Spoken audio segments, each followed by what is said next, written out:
Sorry, wee ones, there's no new episode this week as Scottish Murders is taking a break. So instead, we're going to play an episode from one of our podcasting friends.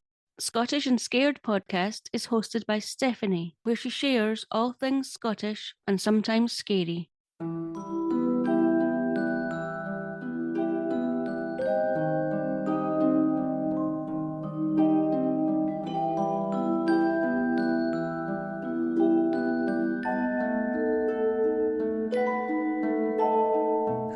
And welcome back to Scottish and Scared. I'm Stefanie and I will be telling you some strange and unusual tales from the place I call home, Scotland. Before we get into it, I would like to ask everyone listening to send in their strange or unusual experiences. They do not have to have taken place here in Scotland or even relate to it. If you have any requests for future episodes or you just fancy a wee gab, then please do not hesitate to get in touch. You can send us an email at scottishandscared@gmail.com and you can also follow us on Instagram at scottishandscaredpod. Lastly, if you wouldn't mind, please rate, review and share the show wherever you may be listening. It really helps us out a bunch, and a massive thank you to everyone who already has. Now, let's just get into it. Hi, hello, how are we? Hope everyone had a good weekend and is having a good week so far. On today's episode, I'm going to be talking about my ghost hunt at Castle Menzies this past weekend, but before we get into that, I have some good news to share with you all. I've been asked to take part in the Scottish Podcast Collaboration Project, which is exactly what it sounds like. For a week in December, I will be collaborating, promoting, sharing various other Scottish podcasts and vice versa, which I think is absolutely amazing. I've said it before, I don't feel like there is a lot of crossover or promotion between a lot of Scottish podcasts for some reason. I don't really know why that is. I mean, I shout people out all the time. It doesn't really take away from my show or what I'm doing. I feel like the reason people listen is about 80% because of you and your personality and your vibe, and you are the only you. So I don't really see how it would take away from you to promote somebody else's stuff. When I started, there were only a handful of Scottish podcasts, so I'm very proud that there are a bunch more, regardless of the subject matter. I actually got a message from someone a week or two ago saying that it's hard to find a Scottish podcast that isn't shite, and if you're listening, you know exactly who you are, and thank you for saying that I'm not shite. It is the biggest compliment I've ever had, and it made my day. But yes, this project will be taking place in December. There will hopefully be some online media, some magazines and all kinds of things, even some small businesses involved, but I will let you know all of the details as soon as I get them and everything's finalised. I thought I would just kind of let you know right now because it's exciting. And I can give you all the information that you need when I get it. So exciting stuff. This year is starting to look drastically better than the last 4 that I've had so far, so I'm looking forward to it, and I hope that you guys can find some other podcasts that you like to listen to. Another thanks to anyone that reached out about my wee chinwag episode last week. I know I talked about mental health and stuff like that, so I really appreciate that. It was nice to hear that I'm not the only one who has felt the way that I felt, and I'm just glad that you enjoyed listening to it and I wasn't oversharing. A wee reminder, I will be visiting Loch Ness on the 1st of June with my cousin Sasha and her fiancé Shay. I'm very, very excited about that. I can't believe that I'm Scottish and never been to Loch Ness. It kind of feels like a crime. But I am ticking it off the list in June. If you have anywhere in the area that you want me to check out, just let me know. A lot of people got in touch and told me to check out Boleskine House, and I've kind of had a wee look and jotted it down, so we are going to try and check that out. So thank you very much to everybody who sent me that. I'll also be in Perth next week to do another tour with History and Horror Tours. It will be my first walking tour and it's at night, so that should be interesting, and I'm hoping that I have loads of stories to tell you from that. And that's pretty much everything that I have to update you on, so let's just get into my first ghost hunt. So as many of you will already know, this past Friday myself and Sasha were invited to do a ghost hunt / vigil with Lynn from History and Horror Tours at Castle Menzies. As you can imagine, we absolutely jumped at the chance. Neither of us have ever done anything like that before, and I was super interested to see if we would actually experience anything paranormal. In terms of history of the castle itself, I will link the website in the episode description where you can get all the information you would ever need and more. I don't want to talk too much about the history or the stories from the tour because I would much rather that you visited the place for yourself if you're interested in that kind of thing. I mean, the place is pretty much self-funded through various trusts, tours, event hire, donations, admissions, all that kind of stuff. So I would really urge you to go give them a wee visit or donate if you can. The castle is open in daylight hours.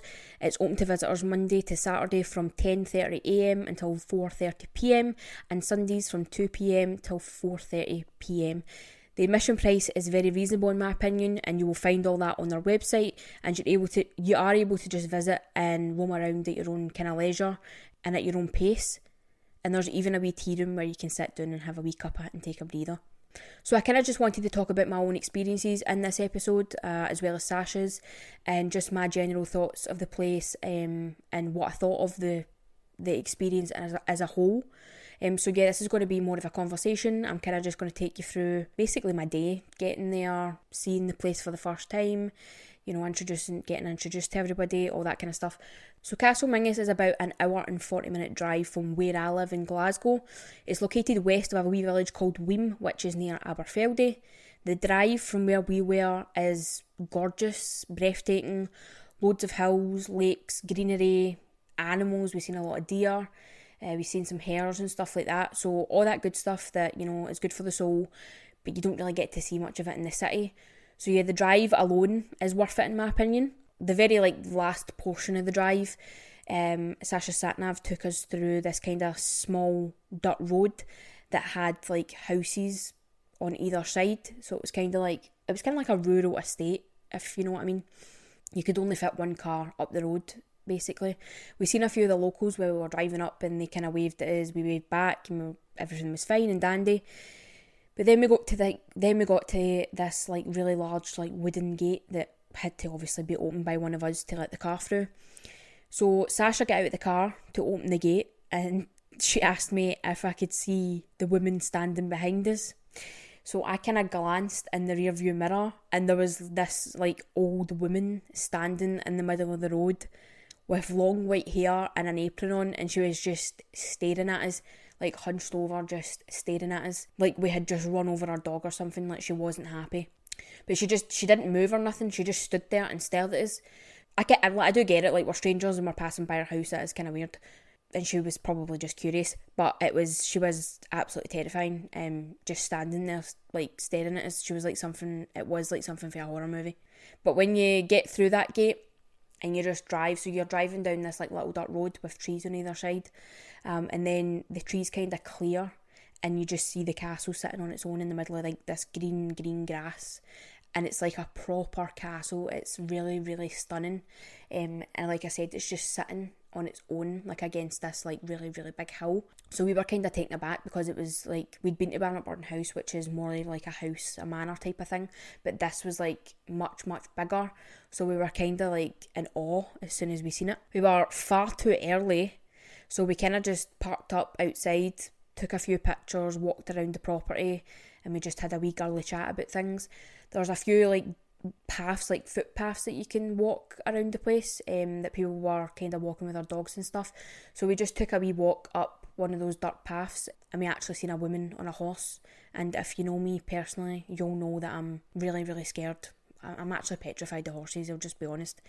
So yeah, that went fantastic. The closer the horse got, the faster my heart raced.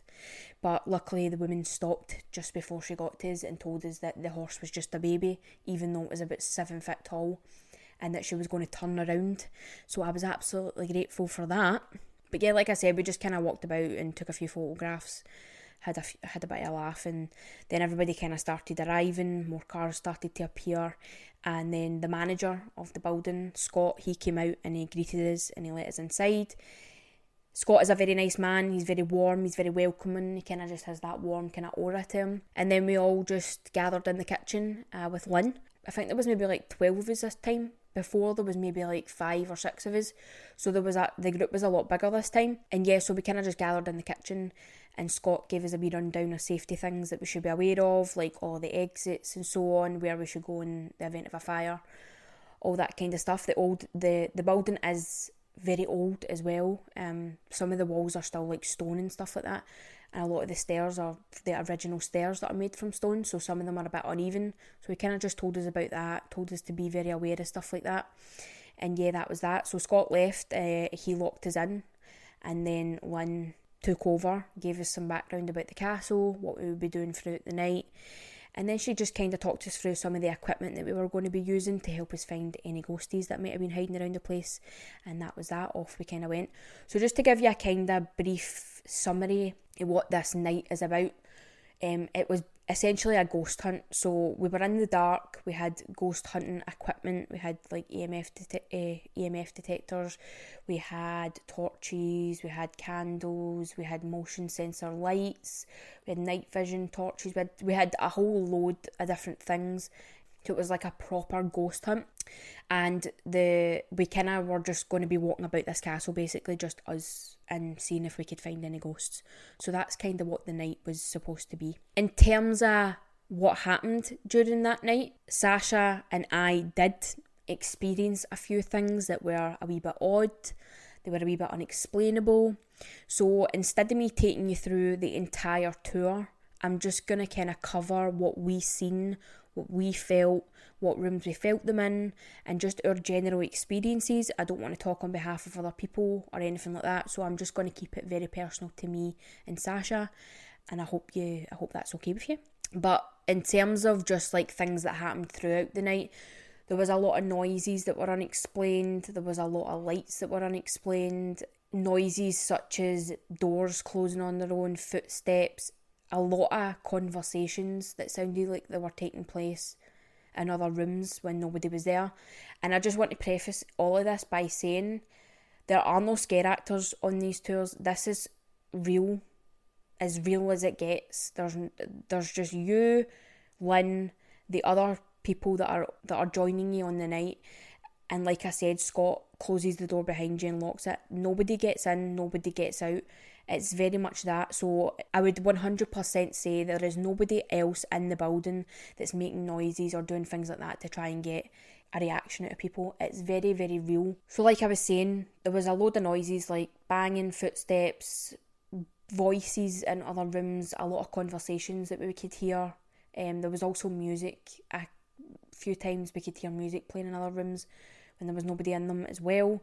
And yeah, that was kind of happening throughout the night. Nothing that particular that I'll talk about, but yeah, those kinds of things were happening. Seeing things out the corner of your eye, all that kind of stuff, those things definitely were happening to not just me and Sasha, but to the other members that were there as well. So the first major thing that happened that I want to talk about happened to myself, and this was in the smoking room, which I think was on the second floor, and it was just off the pink room. If you follow me on Instagram, go have a wee look at the photos I've posted. I tried to take as many as I possibly could, but it was at night and it was in the dark, so I could only get a few in good light before the sun went down. But I managed to get a few good pictures of the pink room and the smoking room that I'm talking about right now. But yeah, in the smoking room, which is where the men would go after dinner to kind of wind down, have a cigar, have some whiskey or some brandy, and just basically have a wee chat and talk shit, really. That's what it was used for. It's a very dark room. The walls are very dark and there's only really 2 windows, and they're kind of in like wee alcoves, so there's not a lot of light getting into that room. It's also very musty. You can very much smell cigars in the room and tobacco when you walk into it. So we decided to split the team into men and women, and all of the women went into the smoking room to try and see if we could provoke a reaction with our presence, because obviously that room is said to be haunted by male spirits, and when those people were alive, it was men that were in that room. There were no women allowed in that room. So while we were standing in there, we were hearing a load of things, and there was another member of the group who was experiencing some really strange stuff on the other side of the room. But myself, I was standing on the other side on my own, and there was a chaise longue in one of the corners, and I was standing in front of it, and I was just standing there on my own. I wasn't really paying attention to anything. I was kind of just taking in the kind of feeling of the room, and I was looking about because there's a load of artefacts in some of these rooms as well and things like that. So I was kind of looking around and just getting a feel of the room, and I started to hear like really heavy breathing behind me in the corner. I didn't really think anything of it at the time because I just presumed that it was another person in the room that was breathing really, really heavy. and it kind of went on for about a minute or two, and then I realised that it was literally coming from directly behind me because it was getting closer and closer to my ear. Obviously, when I realised that there was nobody standing behind me, I started to kind of go, right, this is a bit odd. I didn't freak out or anything like that. I just was like, okay, this is happening. Now, I know I was standing in front of a chaise longue, okay? And it was heavy breathing that I could hear, so I have no idea what was going on behind me.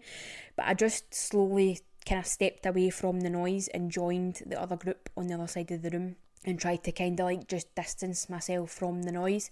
And then I turned around and looked to see, obviously, what was going on, but there was nobody there. It was just the corner of the room. I'll be honest with you though, the corner of the room looked a lot darker than the rest of the room. I don't know if that was just because of what I was hearing, but I felt like that corner was very, very dark in comparison to the rest of the room. Lynn asked me if I was okay, and I told her that I could hear heavy breathing behind me in that corner. And 2 other people then said that they heard it as well, but they were the same. They just assumed that it was coming from somebody else in the group. And then at that point, I heard something on the ceiling directly above me, and my mind immediately thought of every single demon movie I had ever seen. I was picturing things crawling on the ceiling, and I didn't really want to look up. But then the strangest sensation came over my entire body. The only way I can describe this feeling is, you know, when you're in a car or you're in a lift and you go over a hill or you drop really quickly, and you know that horrible feeling that you get in your stomach? That is exactly what I felt. I felt like my entire body moved or dropped, even though I was standing completely still. I got really, really warm, and I genuinely thought I was going to faint. Like, I genuinely felt like every piece of energy just literally left my body.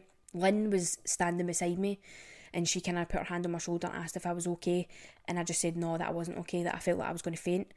So she asked me to step out of the room, which I did. So I left the room and joined the men in the pink room, and my legs were completely turning into jelly. Like, I was totally shaking up. And when I joined the men in the pink room, I just had like a wee seat and tried to sit down and like take a wee breather. And honestly, within like a minute, not even a minute, I felt absolutely fine. The feeling completely left me. I felt absolutely fine. I cooled down, and I was just chatting to the men that was in the other group, and I was absolutely fine.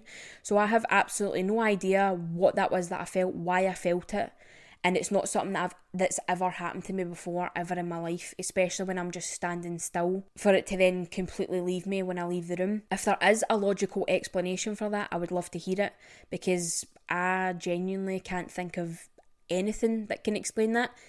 I had eaten, I had drank plenty of water, and I wasn't ill. There was nothing like that. So I genuinely have no idea what that was, and it was just very, very, very strange. Upstairs again, in Bonnie Prince Charlie's room, the group had been kind of split into 2 separate rooms, so we could hear the other group in the other room because it was just kind of down a couple of steps into the right. So we could hear them in there, but the door was closed, their voices were muffled, and we were in the other room.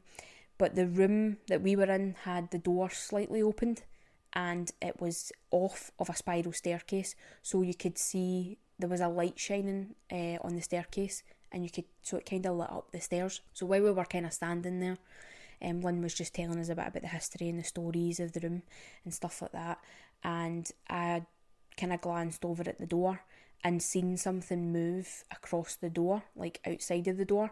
It was very, very big. It was just completely black. There was no features, there was no shape to it. It was just something moving, not even very quickly. It just moved across the door as if somebody was standing outside and walked past it. But it moved and kind of went up the spiral staircase and disappeared. So I immediately interrupted Lynn's story, apologised and said sorry to interrupt, I've just seen something at that door. And Lynn said that she had seen it at the corner of her eye as well, but she kind of just never said nothing. We went and had a look. There was absolutely nobody there. All the other members of the group were in that room with the door closed. It wasn't like somebody had walked up the staircase and walked past the door. There was absolutely nobody there. So I'm not 100% sure what that could have been. But it was very, very big. It wasn't small, because there is a spirit of a young boy said to be seen on those stairs, running up and down the stairs. It wasn't small, it was very, very big. So I'm not 100% sure what that could have been, but I definitely seen it. Now, the last room we kind of spent a lot of time in was upstairs again. So there's a lot of stairs in this place, and I had Jade and Doc Martens on, which are extremely heavy. So walking up down the stairs all night, I felt like I put in a shift at the gym. But yeah, I was upstairs. I totally forget the name of this room, so I'm very sorry. But it's kind of like a museum-y kind of room. There's a lot of things on display. There's a lot of glass cases, all that kind of stuff. It's a massive room. And at this point in the night, it was absolutely pitch black. So it was the dead of night. There's no lights. It's pitch black. So it's very, very eerie. There is an atmosphere there. We did have torches and stuff like that, but there were no actual physical lights on. And at the back of this room, there was like a smaller room that was said to be like the guards' room. So when this castle was in operation, that's where all the guards would have slept and all that kind of stuff. So yeah, that room was way, way, way at the back. But you could still see the doorway, and there was a light kind of being casted from somewhere. So you could kind of see into that room. But while we were in that big room, we had a load of things happened. We were hearing voices in other parts of the castle. We were hearing bangs. We had a motion sensor light that we placed at the doorway, kind of facing the spiral staircase, and it was going off like quite frequently. And the only way that should be going off is if something passes in front of it. So we kind of tried to make contact with whatever was making this light go off, which was very interesting. But something that kept happening that was really, really weird. My cousin and I kept like drifting towards each other. So like I noticed if she would walk to one side of the room, I would just immediately walk after her and stand beside her, and vice versa. Obviously that's not weird saying that, because it's like you're in a dark room and you obviously want to stand beside somebody that you know. But like it was literally simultaneous. Like she would move and I would move beside her. But we started seeing stuff. Like I was literally seeing things moving in front of my face, and I don't know if it's the dark, and you know how your eyes play tricks on you in the dark, but I was legitimately seeing things moving right in front of my face. So I told Sasha, kind of whispered to her, and she agreed. She was like, I'm seeing things as well. But at that point, she was kind of getting a migraine, and her eyes were kind of strained from the dark and going from a light room to a dark room and stuff like that. So she as well wasn't sure if what she was seeing was actually what she was seeing. But that room right at the back, we had kind of positioned ourselves where we were kind of closer to it than the rest of the group, and both of us were kind of kept glancing to the doorway, and the both of us said to one another that we thought that we could see somebody, like a human being, standing in the room, kind of peeking out of the doorway, going back again, peeking out of the doorway, and the both of us could see it. But again, we don't know if it was just our eyes playing tricks on us, but the more we looked, like the more we seen it.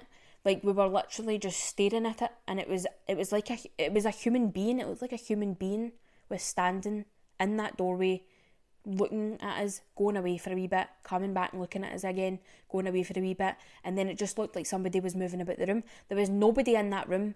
There was no noise coming through that room. It's a very old building, so even when you walk, like the floorboards creak. There was nothing coming through the room. So we don't.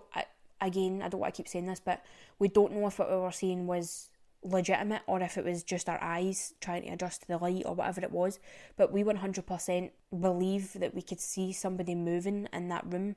For a good 10-20 minutes, we were just standing staring at this room. We had EMF detectors as well that were kind of placed on the glass cases around the room, and they were going off pretty frequently as well. So there was a lot of stuff going on in that room, a lot of noise, a lot of things that we were seeing.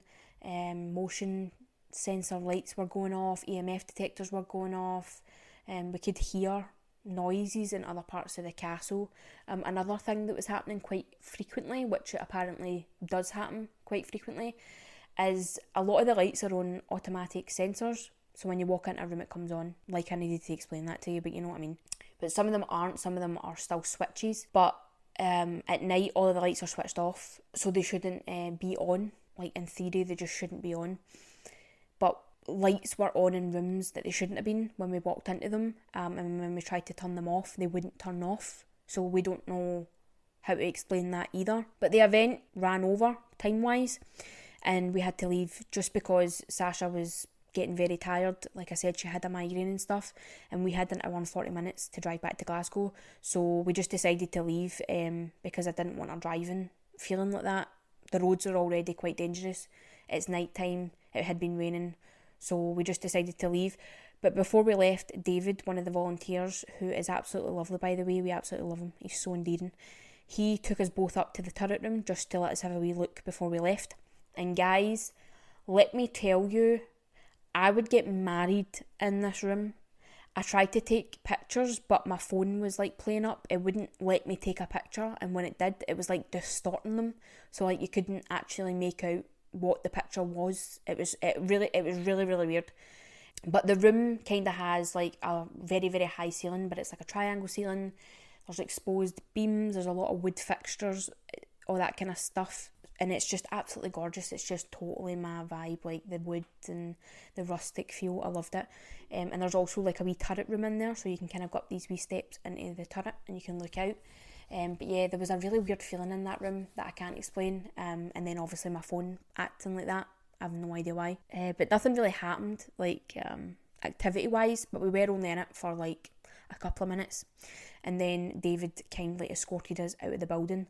And let me tell you something, walking through a castle at night, through stone corridors and stone staircases, is absolutely terrifying. When the lights are off, it is a completely different ballgame. It is so scary. And I was fully expecting somebody to jump out and like scare us, or like somebody to shout or scream for the side. But obviously that never happened. We did make it to the front door. But it's so scary at night. Like there's just there's a different atmosphere in there. And the building manager, Scott, who we had talked to quite a bit through the night, he was telling us that he has to live there, so he doesn't really like to hear about the things that go on in the experiences because he has to be there every single day. So he kind of just takes each day as it comes and doesn't really dwell on it much. But he was telling us that during the day when he goes in, he says hello to everybody and goes about his day and does his work, and for the most part it goes about and he does things and he doesn't get bothered by anything. But he says at night there's like he can tell when it's time to leave because there's like an actual change in the atmosphere. Like the building becomes very, very cold, and he says that there's just a completely different energy, and that's when he says he needs to leave. And he gets up and he goes downstairs and he tells all the spirits like, thank you for not scaring me, and he leaves. And I totally felt that. Like during the day it's such a beautiful place, like it's gorgeous just walking about and seeing it, but at night time it obviously everything does feel different at night because it's the dark, it's, you know, all the scary thoughts go through your mind, but it is so scary just walking about it on your own. There's loads of different like windy corridors, and to get to the bathroom there's like, you have to go down like 3 corridors, and there's like holes in the stone that you can see into other rooms, and it's pitch black. So it is really, really scary, but we did make it. We made it to the front door and very quickly ran outside and got into the car because it was very dark outside as well. When we drove off, we kind of reached that gate that I was telling you about with the women, and I volunteered to get out and open it. But when I got out of the car, the path was pitch black, like pitch black. And because the car's brake lights were on, it lit up the entire road like bright red. It was like a horror film. And I was fully expecting that old woman to appear in the middle of the road with an axe. She didn't, but I don't think I've ever moved so quick in Doc Martens in my entire life, let me tell you something. But of course it didn't end there. With me it never does. I got home, I had a wee snack, and I kind of settled down to go to bed. I lay down. I didn't think much of the night. I was actually in quite high spirits because I enjoyed myself, I had a good time, and I fell asleep. I woke up in the middle of the night because I heard a door open in my house. And the doors in my house, when you open them, they make that like really annoying creaky sound. So I heard a door open, but I didn't know if it was just, you know how when you hear things in your sleep and you don't know if you heard it or not. But when I opened my eyes, I fully seen a human, I'm saying human being, it wasn't a human being. I fully seen a figure standing at the side of my bed, which then made me sit up quicker than I've ever sat up in my life. My heart was racing. I was full-blown cold sweats, but when I sat up and kind of gathered myself, it wasn't there. So I just assumed that I had I don't know if that was the subconscious mind or whatever that was, but when I looked at my phone it was 3:33, which I'm a big believer in synchronicities and all that kind of stuff. The fact it was 3:33, I heard a door open and I seen a figure. I was like, yeah, that's great. I've totally brought something home with me again. I've brought a wee pal home. There's other things that have happened as well that I'm not going to talk about because you'll probably think I'm absolutely bonkers. But there's been things happening that are a bit odd that never happen. And I'm like, I don't know if I've brought a wee pal home for this castle. But yeah, I'm going to just say right here and now, I completely, wholeheartedly believe that Castle Menzies is haunted. 100%. I'd seen things that night I can't explain. I experienced things I can't explain. I felt a sensation that I'd never felt in my entire life, and I can't explain.